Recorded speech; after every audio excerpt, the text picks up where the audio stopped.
किधर है मंडी जा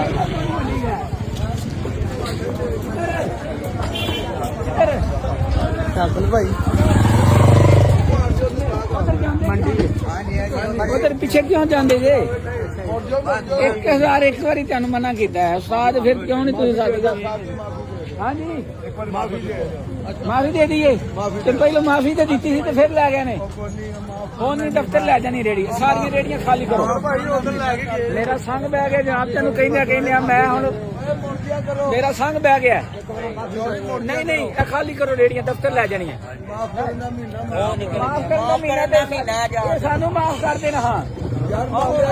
खाली करो देख लो इन्होंने काम देख लो ਕਰਵਾਓ ਖਾਲੀ ਜੀ हाँ जी करवानियां तो लै जानियां चाहिए ने चाचे ने हाथ लै जानियां चाहिए खाली करो आप साहब देख लो अपने काम है काम क्या कीते ने